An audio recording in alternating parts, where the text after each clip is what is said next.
Assalamualaikum warahmatullahi wabarakatuh. Berjumpa lagi dengan Mimin. Apa kabar sobat Subter semuanya? Semoga kita semua dalam keadaan sehat jasmani dan rohani. Amin ya robbal alamin. Oke, Mimin akan lanjutkan ceritanya. Bab 141 sampai 145. Pembunuh Darknet adalah eksistensi terkuat yang diketahui Bai Feidu. Saat itu, keluarga Bai di kota Beijiang hanyalah keluarga yang kurang dikenal. Sejak Bai Ming mendapatkan akun jaringan gelap secara tidak sengaja, keluarga Bai secara bertahap mendapatkan momentum. Mereka menyewa pembunuh jaringan gelap untuk membunuh pesaing mereka satu persatu. Pembunuh web gelap itu mahal karena tidak pernah ketinggalan. Tapi kali ini, dua pembunuh jaring gelap dibunuh oleh Ye Chong. Ye Chong ini terlalu menakutkan, dia mungkin benar-benar bukan manusia. Saya ingin meninggalkan Beijing, jantung Bai Feidu berdebar kencang, dan dia segera menyalakan mobil untuk kabur. Untungnya, dia mengawasinya sebelumnya dan memilih tempat yang aman untuk menonton pertempuran. Jika dia membabi buta percaya pada pembunuh Darknet dan memilih untuk menonton pertempuran dari kejauhan, dia mungkin yang mati sekarang. Memikirkan hal ini, Bai Feidu tidak lagi ragu, menginjak pedal gas dan melaju pergi. Bai Feidu mengira dia melarikan diri, tetapi kenyataannya, dia sedang menuju ke posisi Ye Chong. Ye Chong baru saja melewati teleskop, mengisi pikiran Bai Feidu dengan ilusi. Boom, dengan suara keras, mobil Bai Feidu menabrak dua mobil yang menghalangi jalan di tengah jalan. Tiga kendaraan meledak pada saat yang sama, dan api membubung ke langit. Bai Fei mati seketika. Ye Chong mendengus dingin dan menendang kurcaci hitam itu ke dalam api. Kemudian dia mengendarai Land Rover, memutar melalui gurun terdekat, dan kembali ke desa Xiaoye seolah-olah tidak terjadi apa-apa. Ye Chong kembali ke desa, pulang dan berganti pakaian, lalu menyerahkan termometer ke Lin Wan. Lin Wan berterima kasih padanya, lalu pergi bekerja lagi. Ye Chong ingin membantu, tetapi diseret kembali ke kantor desa oleh Zhou Yutong. Basis penanaman tahap kedua telah direkrut. Zhou Yutong berkata, siapkan benihnya dan mulailah menanam besok. Basis penanaman tahap kedua adalah nama yang ditemukan oleh Zhou Yutong. Dia menyebut basis penanaman di Housan sebagai basis penanaman tahap pertama, dan lahan budidaya yang baru dipanen disebut basis penanaman tahap kedua. Bagus sekali, Ye Chong berkata sambil tersenyum, terima kasih atas kerja kerasmu. Benih dari berbagai tanaman telah disiapkan, dan pekerjaan dapat dimulai besok. HMPH, kamu akan malu menyerahkan semua pekerjaan kepadaku. Kata Zhou Yutong dengan marah, hihi, itu disebut kerja keras oleh mereka yang bisa, terima kasih, sekretaris partai kami. Ye Chong tertawa, HMPH, terima kasih, Zhou Yutong mengangkat kepalanya. Ye Chong berkata, lalu bagaimana kamu ingin aku berterima kasih? Bagaimana kalau menunjukkan tubuhmu padaku? Zhou Yutong mencubit Ye Chong, pergilah ke neraka. Kemudian, dia terbatuk dua kali, uhuk, kamu Chong, apakah kamu tahu hari apa ini? Hari apa ini? Ye Chong menggaruk kepalanya. Apakah hari ini ada hari spesial, ulang tahun Zhou Yutong? Tidak, peringatan 3 bulan Zhou Yutong di sini. Juga tidak, dia berpikir lama tetapi tidak dapat menemukan petunjuk apapun. Saya tidak tahu, hari ini hari apa? Zhou Yutong mendengus, oh, itu sebabnya kalian benar-benar gila, hari ini adalah festival Kiki, hari Valentine. Ye Chong tiba-tiba merasa bahwa sesuatu yang baik akan datang. Kamu, apakah kamu ingin menghabiskan hari Valentine bersamaku? Dia terkekeh, oh, ini benar-benar agak memalukan, haruskah aku menghabiskan hari Valentine bersamamu? Atau haruskah aku menghabiskan hari Valentine bersama Lin? Wan itu masih istriku, orang tuanya menyetujuinya. Tapi kamu mengundangku dengan sangat tulus, aku benar-benar malu. Ye Chong berbicara pada dirinya sendiri sambil menepuk kepala kecilnya. Hei, itu semua karena tampan? Zhou Yutong memandang Ye Chong dengan wajah gelap, berharap dia bisa mencekiknya sampai mati. Jangan sombong, Zhou Yutong memutar matanya. Lalu apa yang akan kamu lakukan? Ye Chong menyeringai, mengambil cangkir teh di tangannya, dan menyesapnya dengan pura-pura. Zhou Yutong melanjutkan, malam ini, kamu melakukannya denganku. Puff, Ye Chong memuntahkan semua tehnya, dan menatap Zhou Yutong dengan tidak percaya. Yutong, aku tidak berharap kamu begitu cemas sehingga kamu bahkan menghilangkan plot kencan, dan kamu ingin berhubungan seks denganku secara langsung, Zhou Yutong. Mencubit perut Ye Chong, persetan, dengarkan aku selesai berbicara. Ye Chong mengeluarkan, aduh, tidak berani menertawakan Zhou Yutong lagi. Maksudku, kamu membuat pertunjukan palsu denganku, berpura-pura menjadi pacarku, dan berakting untuk pacarku. Kata Zhou Yutong, Ye Chong berkata, oh, jadi itu yang terjadi. Kamu tampak kecewa. Zhou Yutong mengangkat alisnya. Ye Chong menyeringai, tidak, menjadi pacar gadis cantik, meski hanya sedetik, membuat orang sangat bahagia. Zhou Yutong mendengus, HMPH, hampir sama, kamu pergi dan bersiap, bersihkan dirimu terlihat lebih baik. Ye Chong tersenyum dan berkata, jangan khawatir, aku menganggap diriku sangat tampan, tidak harus terlalu jelas, biasa saja, kalau tidak pacarku akan melihatnya. Zhou Yutong menjelaskan, ternyata sahabat Zhou Yutong selalu mengolok-olok Zhou Yutong karena tidak punya pacar.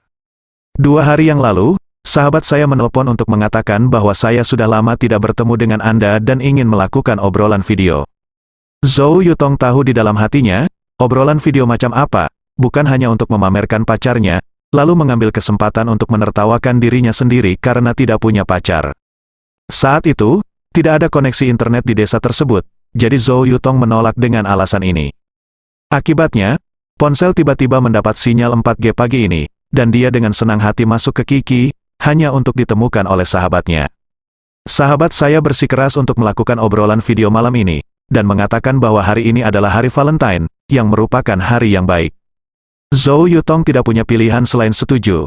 Setelah memikirkannya, dia tidak punya pilihan selain meminta Ye Chong berpura-pura menjadi pacarnya untuk sementara waktu. Hei, itu yang terjadi? Ye Chong tertawa, apakah kamu memilihku karena aku tampan? Bah, Zhou Yutong menjulurkan lidahnya dan berkata dengan bangga, kamu belum Dahei tampan. Jika Dahei tidak sakit, aku lebih memilih dia daripada kamu.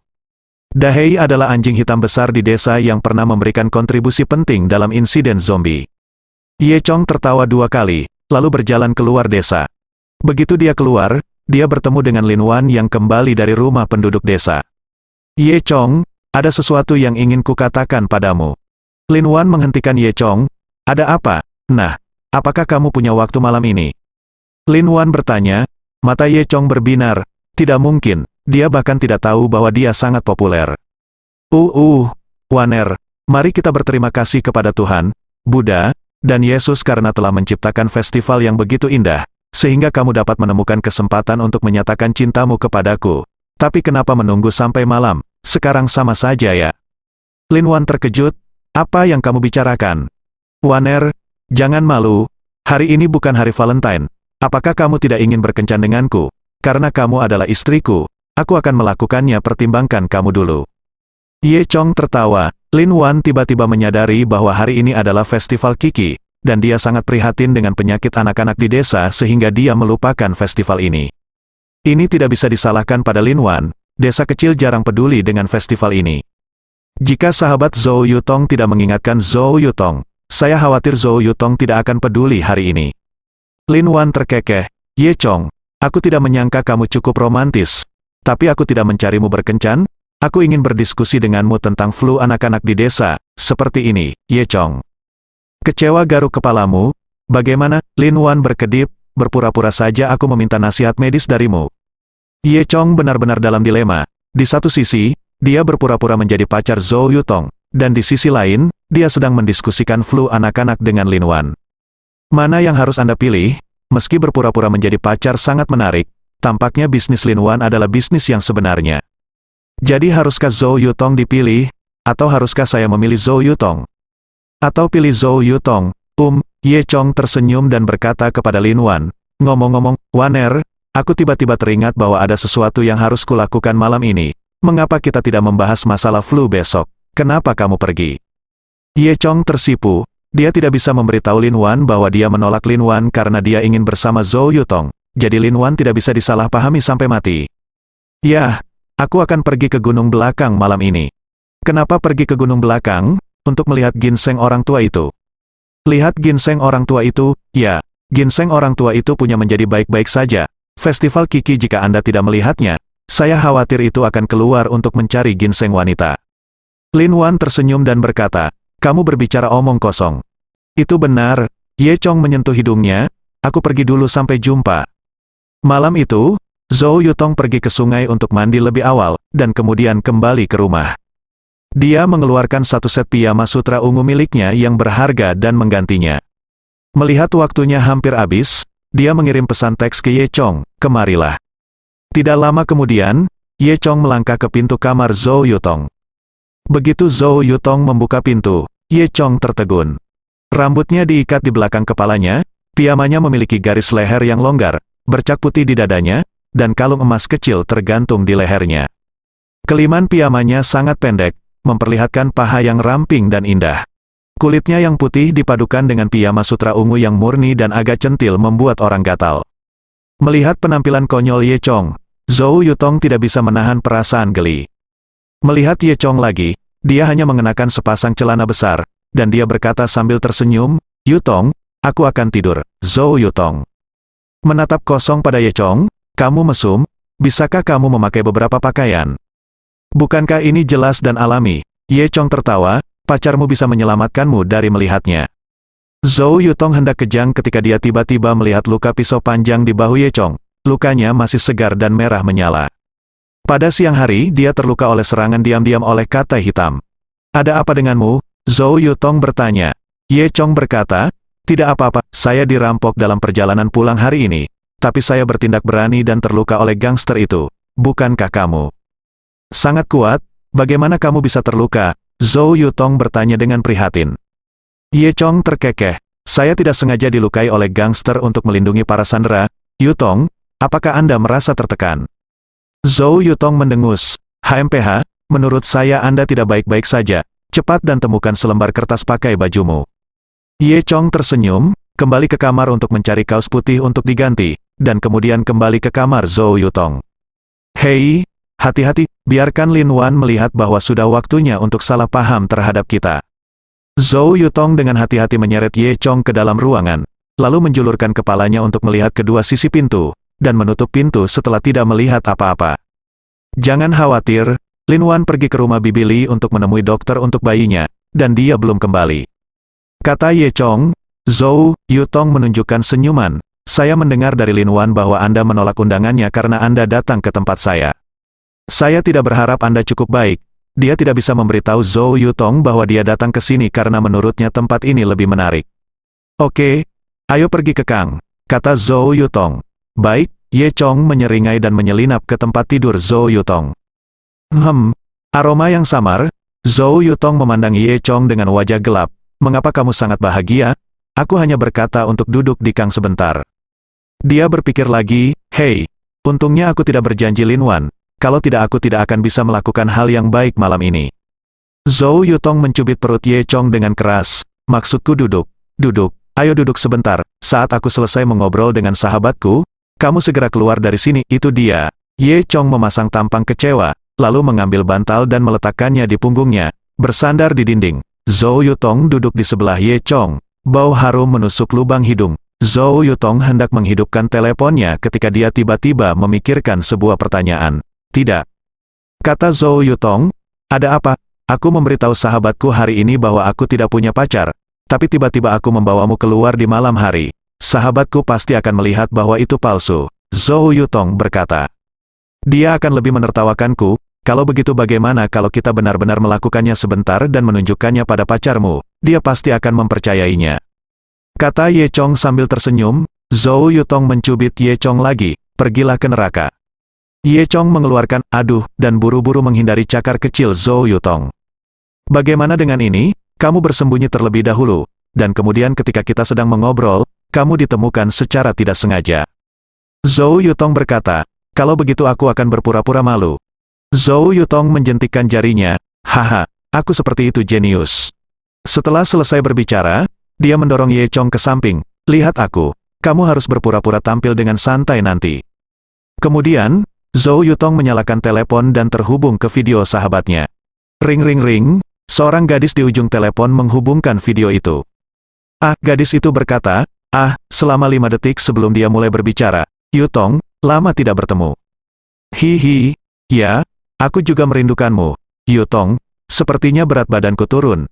Bukankah hidup di pedesaan itu sangat pahit?" "Tidak pahit. Di sini cukup enak. Saya punya seorang gadis kulit hitam kecil." "Hei, An, kamu akan berbicara omong kosong. Aku di sini untuk menjadi sekretaris partai, bukan untuk bertani." "Yo, itu tidak benar. Kamu duduk di kantor setiap hari." Kamu pasti sangat sibuk, kan isi obrolan mereka penuh dengan hal-hal aneh, dan mereka mengoceh seperti beberapa bibi yang memakan biji melon di pintu masuk desa. Ye Chong menguap dan berbalik, menghadap kaki panjang Zhou Yutong. Ya, kaki ini benar-benar putih, sangat putih sehingga menyilaukan mataku. Itu membuat mataku sakit, kelopak mataku sangat berat, tolong tutup matamu. Ye Chong memikirkannya, menutup matanya dan tertidur. Zhou Yutong mengobrol lama dengan sahabatnya, berpikir bahwa Ye Chong harus diizinkan tampil di atas panggung, secara tidak sengaja. Tapi dia melirik Ye Chong, hanya untuk menemukan bahwa Ye Chong membelakangi dia, seperti babi mati. Bajingan, kamu tidak akan tertidur, Zhou Yutong mengutuk dalam hati, tepat ketika dia berpikir tentang bagaimana membangunkan Ye Chong tanpa mengkhawatirkan sahabatnya. Ye Chong tiba-tiba berbalik dan memeluk kaki Zhou Yutong. Yah, Yutong, lepas piyamamu juga, ini sedikit mengganggu. Ye Chong mengatakan sesuatu dalam tidurnya. Pacar di sisi lain telepon tiba-tiba berhenti berbicara. Yutong, aku mendengar suara laki-laki. Zhou Yutong memegang kedua kakinya oleh Ye Chong saat ini, dan air liur Ye Chong menetes di belakang kakinya, wajah kecilnya memerah dalam sekejap. Ah, dia menendang Ye Chong bangun. Ye Chong menyeka air liurnya dan duduk dengan tiba-tiba. Kenapa aku tertidur? Dia ingat mimpi musim semi yang baru saja dialami. Caoku, sepertinya aku mendapat kesan dalam mimpiku bahwa aku mengatakan sesuatu dalam tidurku. Gadis kecil ini tidak akan mendengarnya. Aku mendengarnya. Zhou Yutong ingin mencekik Ye Chong sampai mati. Ye Chong benar-benar memiliki mimpi seperti itu, bahkan memimpikannya dirinya sendiri, bahkan ingin melepas piyamanya, dan berkata dia menghalangi. Memikirkannya saja membuatku merasa malu. Yutong, pasti ada seorang pria di kamarmu. Suara Zhou Yutong membangunkannya, dia mengeluarkan batuknya, dan kemudian tersenyum. Oh, aku benci itu, orang tidak mau memberitahumu sepagi ini. Apa yang terjadi? Ya, mereka punya pacar dan menyuruhnya untuk tidak melakukannya, membuat suara, dia kikuk dan bersikeras untuk membuat suara, tetapi kamu mengetahuinya. Penampilan Zhou Yutong sangat nyata bahkan Ye Chong hampir percaya bahwa dia telah mengungkapkan rahasianya secara tidak sengaja. Yutong, kamu benar-benar jahat, cepat bawa pacarmu dan biarkan aku melihatnya. Zhou Yutong pura-pura malu, dan memanggil Ye Chong. Ye Chong memanfaatkan situasi ini dan duduk di sebelah Zhou Yutong. Di layar ponselnya, dia melihat seorang gadis berwajah manis menatapnya dengan mata besar. Halo, pacar Yutong, namaku An, dan aku sahabat Yutong. Gadis itu tersenyum dan melambaikan tangannya. Hai, panggil saja aku Ye Chong. Ye Chong tersenyum. Yutong, pacarmu lumayan, dia punya hidung dan mata. Kata An, Ye Chong terdiam. Apa artinya memiliki hidung dan mata? Pujian ini agak terlalu rendah. Dia tampan dan tidak terkendali. Anda harus menggunakan kata-kata ini. Zhou Yutong tersenyum dan berkata, tidak apa-apa, dia adalah kepala desa di desa kami. Tetapi dia adalah kepala desa termuda yang pernah ada. An tersenyum, tetapi terlihat bahwa senyumnya agak dipaksakan. Apeng, aku lupa kamu ada di sini, cepat datang ke sini, dan temui sahabatku Yutong dan pacarnya. An melambai ke arah luar layar, kemudian, seorang pria jangkung dan tampan duduk di sebelah An. Ye Chong geli, sepertinya Apeng ini, seperti dirinya, telah berdiri di samping An, menunggu saat yang tepat, dan kemudian, secara tidak sengaja, muncul di layar. Yutong, kamu belum pernah bertemu pacarku Apeng. Dia baru berusia 30 tahun, dan dia sudah menjadi eksekutif perusahaan. Kata An, Zhou Yutong tersenyum canggung, kemudian, memasuki periode waktu ketika kedua gadis itu bersaing untuk mendapatkan pacar. Anan, sepertinya pacarmu masih sangat muda dan menjanjikan, tidak seperti keluargaku, yang tinggal di desa pegunungan kecil sepanjang hari dan tahu cara menyeduh anggur dan menanam sayuran sepanjang hari, tapi dia bisa punya banyak dalam sebulan, penghasilan.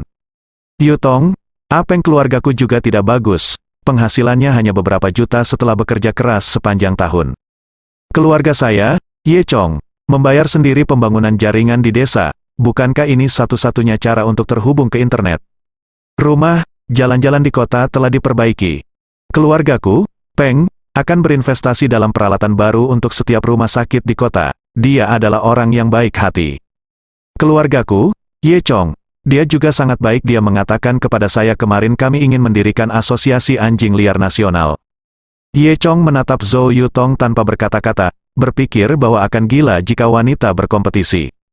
Berani mengatakan segala macam kata-kata besar, saya khawatir Ye Chong akan mensponsori pembangunan bulan lagi dalam beberapa saat. HMPH, Apeng saya memiliki sabuk hitam di Taekwondo. Soalnya, Apeng baru saja mengenakan sabuk hitam di tubuhnya hari ini. Zhou Yutong terdiam. Siapa yang bisa memakai sabuk hitam di Taekwondo, itu jelas disiapkan dengan sengaja. Sekarang An telah bergerak, dia tidak bisa menjadi pengecut. Dia melirik Ye Chong dan berpikir, bajingan ini tidak memiliki sabuk hitam. Saat ini, Zhou Yutong punya ide dan melepas kaos Ye Chong sendiri. Untuk apa ini? Ye Chong terkejut. Kaosnya sangat longgar, dan Zhou Yutong segera melepasnya. Keluargaku, Ye Chong, bertindak berani dan membunuh 10 gangster. Lihat bekas luka ini. Itu adalah luka yang dideritanya saat itu. Zhou Yutong mengarahkan kamera ponselnya ke bekas luka di bahu Ye Chong. An di telepon juga cemas. HMPH, Yutong, ada satu hal dalam Apeng keluargaku yang harus lebih panjang dari milikmu, Ye Chong. Hah, tidak mungkin. Apa itu? Tanya Zhou Yutong. Itu benda itu. Ye Chong hampir memuntahkan seteguk darah tua. Berpikir bahwa kedua gadis itu bersaing satu sama lain, dan mereka telah mencapai titik kegilaan. Siapa bilang begitu? Ye Chongku pasti lebih panjang dari Apengmu. Zhou Yutong mendengus. Apa yang kau takutkan? Paling buruk, kau melepas celanamu untuk membandingkannya aku. Zhou Yutong tidak pernah mengaku kalah. Sudah berakhir, sudah berakhir. Zhou Yutong, aku sudah gila, Ye Chong berkata dalam hatinya. Hah, kenapa melepas celanamu? Tanya An. Oh, Yutong, kamu sangat kotor, orang-orang membicarakan namamu. Nama? Iya. Nama pacarku adalah nama belakang ganda, dan namanya adalah Murong Fei Peng. Jari kaki Zhou Yutong hampir merobek selimut, itu sangat memalukan. Dia tersipu, ya, Anan, aku sangat mengantuk. Aku akan tidur dulu, dan kita akan bicara di lain hari. Setelah dia selesai berbicara, dia mematikan telepon dengan wajah memerah. Setelah sekian lama, ruangan tetap sunyi, Zhou Yutong tersipu seperti apel. Hei, Yutong, aku tidak menyangka kamu begitu kotor. Ye Chong tersenyum jahat, ini semua salahmu. Zhou Yutong mencubit daging lunak Ye Chong dan memelintirnya dengan keras. Aduh, Ye Chong melompat kesakitan, kamu yang berpikir salah, mengapa menyalahkanku? Kamu telah mempelajarinya dengan buruk. Zhou Yutong membanting bantal dengan genit. Saat itu, terdengar ketukan di pintu. Yutong, apakah kamu masih tidur? Aku masuk, Lin Wan ada di luar pintu. Ah, tunggu sebentar. Wajah Zhou Yutong memucat. Apa yang harus kita lakukan? Jika Lin Wan melihat kita, kita tidak akan bisa membasuh diri dengan melompat ke Sungai Kuning. Ye Chong mirip dengan Zhou Yutong. Dia menolak Lin Wan hari ini, dan bahkan berbohong kepada Lin Wan bahwa dia akan pergi ke gunung belakang. Jika Lin Wan mengetahui bahwa dia ada di sini, Lin Wan tidak akan pernah berbicara dengannya lagi seumur hidupnya. Lemari pakaian, Zhou Yutong menunjuk ke lemari pakaian yang setengah tersembunyi. Seperti seekor loah, Ye Chong berayun ke dalam lemari. Pakaian Zhou Yutong digantung di seluruh lemari, dan beberapa di antaranya sangat terbuka, dan Zhou Yutong tidak pernah memakainya. Pada saat yang sama, Lin Wan membuka pintu dan masuk. Dia menguap, lalu melempar kotak obat yang dia bawa berdiri, dan duduk di tempat tidur Zhou Yutong. Yutong, bantu aku mencubit leherku dengan cepat. Leherku sangat sakit setelah membawa kotak obat sepanjang hari ini. Zhou Yutong menelan ludah, mengira itu berbahaya. Kemudian dia bergerak ke belakang Lin Wan dan menjepit tangannya di leher Lin Wan. Berusahalah sedikit, itu benar, sangat nyaman. Kata Lin Wan, Waner, kenapa kamu kembali? Ini bukan flu di desa, hampir semua anak masuk angin, dan Ye Chong tidak datang untuk membantuku. Kata Lin Wan, Zhou Yutong merasa sedikit panas lagi di wajahnya, ya, dia mungkin sibuk. Ngomong-ngomong, apakah kamu pernah melihatnya? Kurasa tidak ada orang di kamarnya. Benarkah dia akan pergi ke gunung belakang? Sudah. Tidak, aku tidak melihatnya, kata Zhou Yutong. Lin Wan hendak berbicara ketika dia tiba-tiba melihat sesuatu yang kuning di tanah. Yutong, jepit rambut warna apa yang kamu gunakan? Hitam. Zhou Yutong bingung, mengapa Lin Wan tiba-tiba menanyakan hal ini. Lin Wan melihat jepit rambut kuning di tanah, lalu ke pintu lemari setengah tertutup, dan segera sampai pada kesimpulan, ada seseorang di dalam lemari. Zhou Yutong ketakutan, dan butiran keringat muncul di dahinya. Waner, jangan bicara omong kosong, bagaimana mungkin ada seseorang di dalam lemari? Pintunya terbuka, jadi aku yakin ada seseorang di dalam lemari. Lin Wan berkata sambil naik dan membuka pintu lemari. Zhou Yutong ketakutan, dan buru-buru meraih Lin Wan. "Waner, jangan membuat masalah." Tapi sudah terlambat, dan Lin Wan sudah membuka pintu lemari. Zhou Yutong tidak tahan untuk melihat lebih lama lagi, dan dengan cepat menutupi matanya, jantung kecilnya berdetak kencang. Akibatnya, tidak ada apapun di lemari kecuali pakaian. Zhou Yutong cukup terkejut, dia jelas melihat Ye Chong masuk. Ketika saya melihatnya lagi, Ye Chong sedang berbaring di atas lemari, tersenyum pada dirinya sendiri. Saat ini, selama Lin Wan mengangkat kepalanya, dia bisa melihat Ye Chong. Zhou Yutong tidak punya waktu untuk memikirkan bagaimana Ye Chong berlari dari lemari ke atas lemari dalam sekejap. Dia memeluk Lin Wan dan membalikkan punggungnya ke lemari. "Waner, aku tidak mengatakan semuanya, bagaimana mungkin ada seseorang di dalam lemari?" Tapi, Lin Wan si berpikir, seharusnya tidak. Pada saat ini, Zhou Yutong melihat rambut Lin Wan itu sedikit berantakan di satu sisi, rambut dijepit rapi dengan jepit rambut kuning. Zhou Yutong bertanya tanpa berkata-kata, "Waner, jepit rambut warna apa yang biasanya kamu gunakan?" "Kuning," jawab Lin Wan. Zhou Yutong mengambil jepit rambut kuning di tanah dengan wajah hitam, dan menyerahkannya pada Lin Wan. "Kamu menjatuhkannya sendiri?" "Oh," Lin Wan tersenyum malu, "aku pasti terlalu lelah dan gugup." Zhou Yutong mengambil kesempatan untuk mendorong Lin Wan keluar. "Waner, kamu lelah, ini, kembali ke kamar dan tidur." Ye Chong tidak melompat keluar dari lemari sampai dia mendengar pintu tertutup Lin Wan.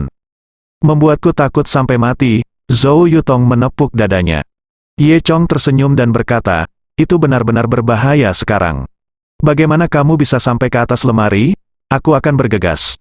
"Oh, jangan khawatir tentang itu, cepatlah, jangan biarkan Lin Wan mengetahuinya," kata Zhou Yutong. Ye Chong tersenyum, lalu membuka pintu Zhou Yutong untuk memastikan bahwa Lin Wan tidak ada di dekatnya, dan kemudian diam-diam menyelinap kembali ke kamarnya.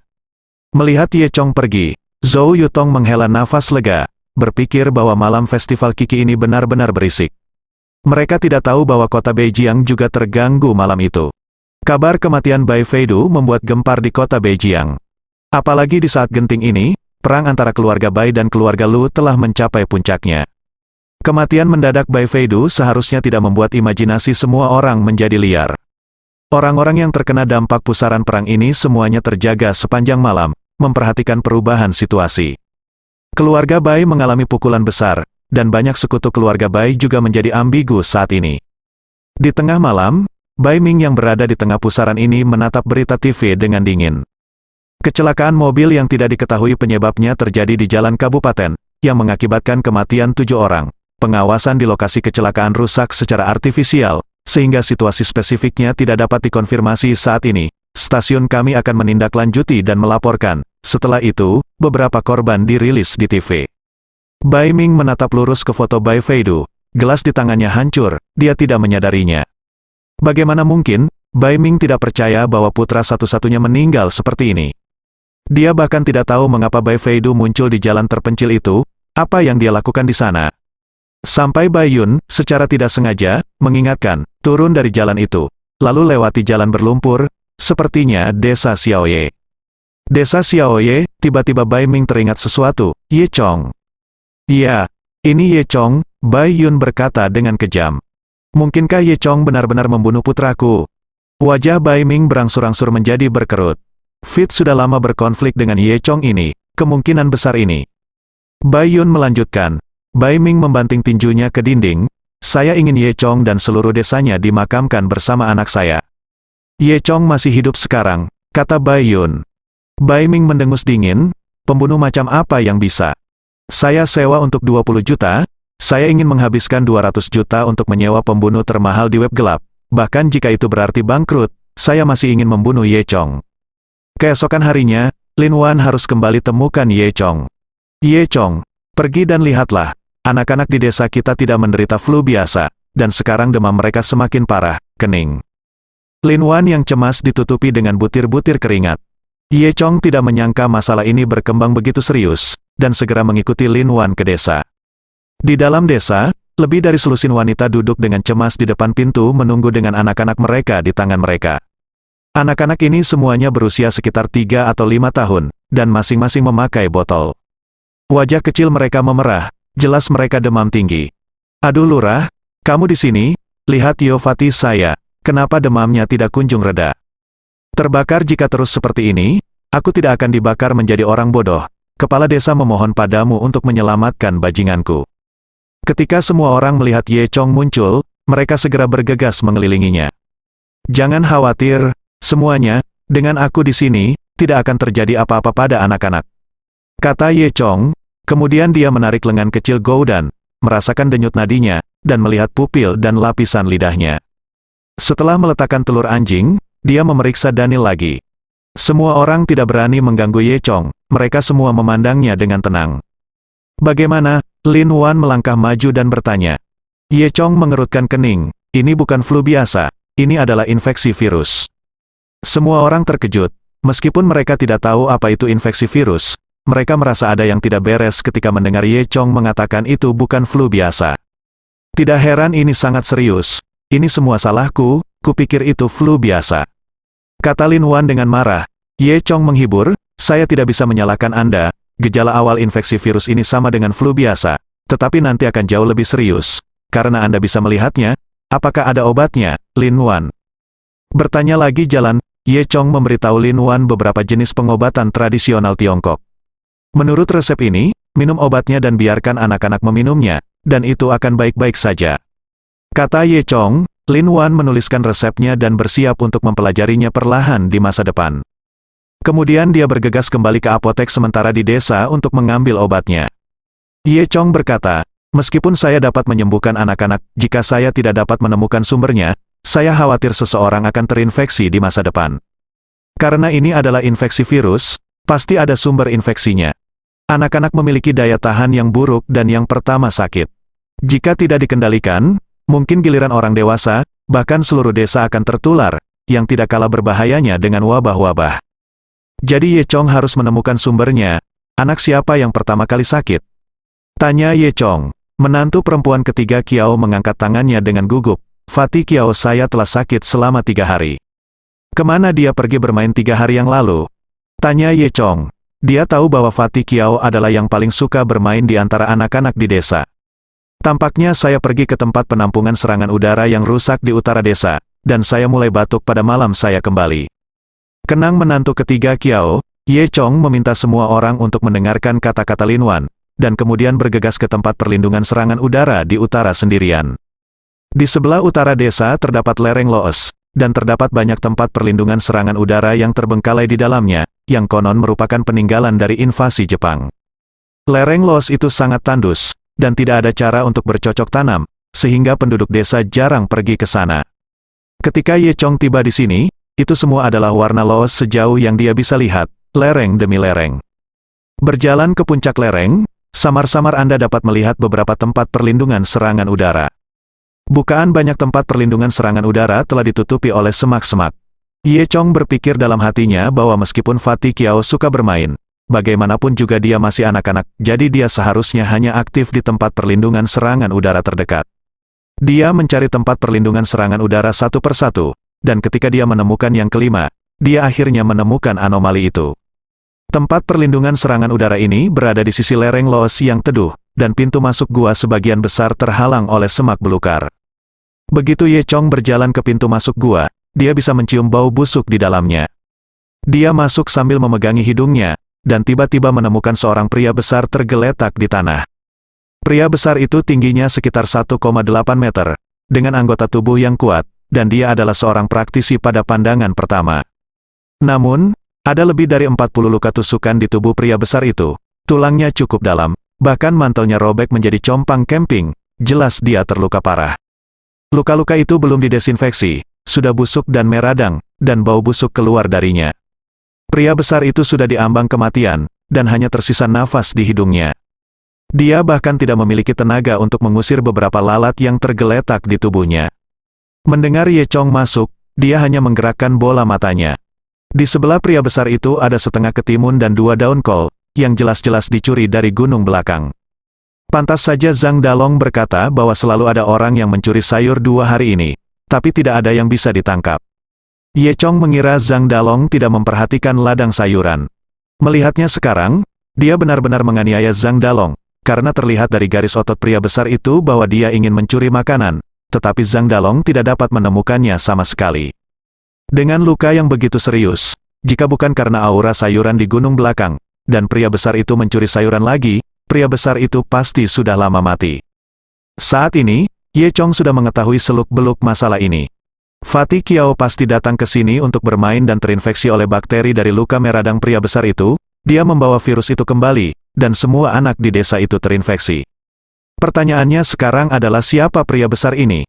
Mengapa dia muncul di desa Xiaoye? Kamu siapa? Ye Chong berjalan ke pria besar itu dan menatap matanya. Dia tiba-tiba merasakan aura familiar dari mata lawan, pasukan khusus. Pria besar ini pasti prajurit spesial, pasukan khusus Huaxia semuanya sangat terampil. Bagaimana pria besar ini menderita luka yang begitu serius? Ye Chong tidak punya waktu untuk menanyakan pertanyaan ini. Melihat pria besar itu sudah berkeliaran di gerbang neraka, dia harus menyelamatkannya terlebih dahulu. Memikirkan hal ini, dia mengulurkan tangannya untuk mengusir lalat di tubuh pria besar itu, lalu mengetuk beberapa lubang besar di tubuhnya. Lalat itu terbang menjauh, tetapi tidak terbang jauh, dan melayang di atas pria besar itu. Di mata mereka, lelaki besar itu sudah menjadi tumpukan bangkai. Tunggu aku, Ye Chong mengucapkan dua kata, lalu kembali ke desa untuk mengambil bahan obat. Pria besar itu memutar matanya. Ketika Ye Chong kembali ke desa, Lin Wan telah memberikan obat kepada anak-anak itu, dan demam anak-anak itu berangsur-angsur mereda. Ye Chong, kenapa kamu pergi? Lin Wan bertanya. Aku telah menemukan akar penyebabnya, sekarang aku akan menyelamatkan orang. Kata Ye Chong, aku akan pergi denganmu, kata Lin Wan. Ye Chong meminta Lin Wan untuk membawa lebih dari selusin jenis obat tradisional Tiongkok, dan kemudian dia membawa sekotak jarum perak, dan keduanya bergegas ke tempat perlindungan serangan udara Huang Tupo. Lin Wan tercengang saat melihat pria besar itu tertutup bangkai. Bukankah orang ini sudah mati? Dia akan mati. Ye Chong tersenyum, untung dia bertemu denganku. Semuanya seperti ini, bisakah kamu menyelamatkannya? Tanya Lin Wan, tentu saja, tapi mungkin agak menjijikkan untuk sementara waktu, kenapa kamu tidak keluar dan menungguku dulu? Kata Ye Chong. Lin Wan menggelengkan kepalanya, tidak, saya ingin menonton di sini, ini adalah kesempatan langka.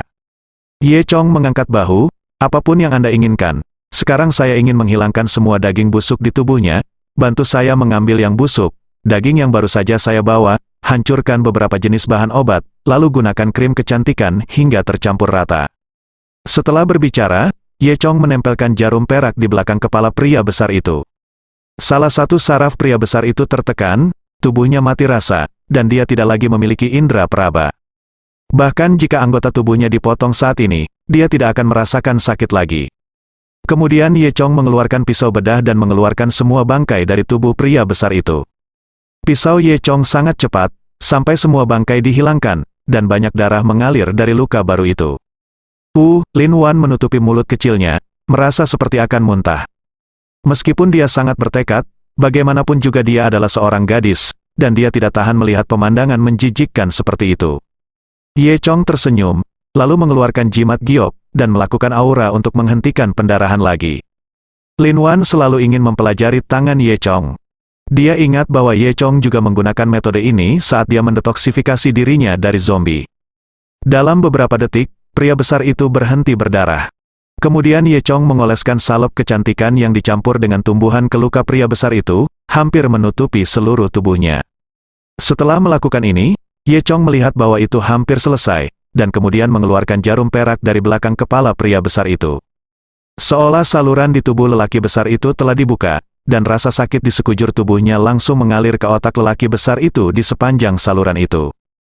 Meskipun Ye Chong telah menambahkan banyak obat herbal untuk menghilangkan rasa sakit karena kehilangan beberapa ons daging masih belum bisa diimbangi.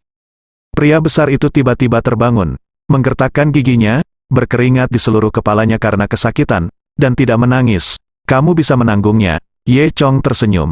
Pria besar itu mendengus 2 kali, lalu berkata kepada Ye Chong, terima kasih telah menyelamatkanku, kamu menarikku kembali dari gerbang neraka, hidupku akan menjadi milikmu mulai sekarang. Bersambung.